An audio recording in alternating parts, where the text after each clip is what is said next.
Good day. Let's answer, can matter change its state?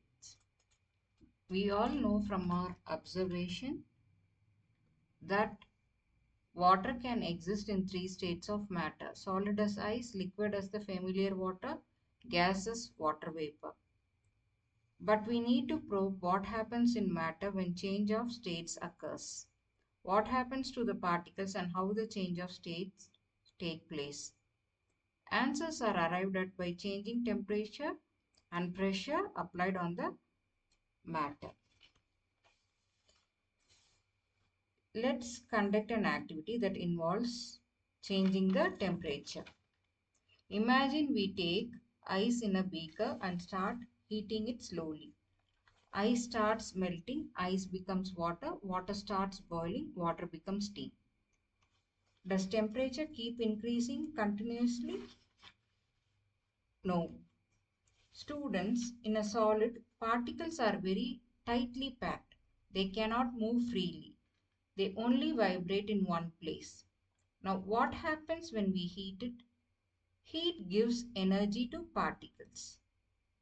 More heat is more kinetic energy and particles vibrate faster. So, if they vibrate more and more, what will happen?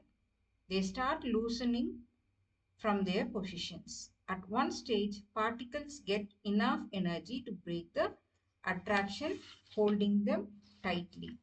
Now they no longer are fixed. They can move a little. That is when solid becomes liquid. Melting point is the temperature at which solid becomes liquid. Melting point is the temperature at which solid becomes liquid. Ice melts at 0 degrees Celsius or 273 Kelvin. Why temperature does not increase is what that crops up in our mind. Here comes the interesting part. When ice reaches 0 degrees Celsius, it starts melting. If we keep heating, temperature should increase, right? But it does not increase. The heat is not used to increase temperature. It is used to break the bonds between particles. That is, the heat is used to break the forces between particles. The hidden heat is called latent heat. Latent means hidden. So, heat is going inside, but we cannot see temperature change. After melting starts, all heat breaks the attraction between particles and does not increase the temperature. So, latent heat of fusion is heat required to change solid to liquid without temperature change.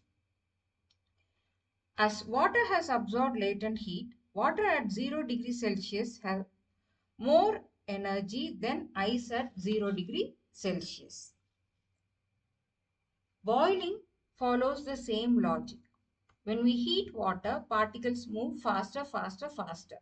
Finally, they escape completely and become gas. Boiling point is the temperature at which liquid becomes gas. Boiling point is the temperature at which liquid becomes gas. For water, the boiling point is 100 degrees Celsius or 373 Kelvin. Again, temperature stops increasing at 100 degrees Celsius. Heat is used to completely separate particles. Latent heat of vaporization is the heat required to change liquid to gas without temperature change, like latent heat of fusion, which is the heat required to change solid to liquid without temperature change. Steam at 100 degrees Celsius has more energy than water at 100 degrees Celsius because it has absorbed extra hidden heat. Remember, heat does two things: increases particle speed, breaks attraction between particles. During melting or boiling, temperature stays constant. The heat is hidden and it is called the latent heat.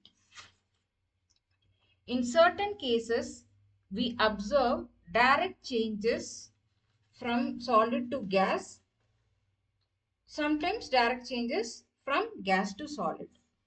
Consider an activity. Take some camphor, crush it and put it in a china dish. Put an inverted funnel over the china dish. Put a cotton plug on the stem of the funnel. Now heat slowly and observe. What do you infer from the above activity? A change of state directly from solid to gas without changing into liquid state is called sublimation. And the direct change of gas to solid without changing into liquid is called deposition. The great example being snowflakes. Now let's learn how pressure impacts change of state of the matter. The difference in the distance between the constituents of particle is the cause for three states of matter. What will happen if we press a gas inside a cylinder? Will particle come close? Yes. Example, solid carbon dioxide or dry ice is stored in high pressure.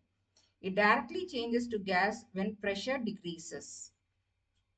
So we understand solid converts to liquid, liquid converts to gas, or vice versa. Gas converts to liquid, liquid converts to solid. In certain cases, solid directly changes to gases and gases also directly change to solid. To recap, remember the states of matter are interconvertible.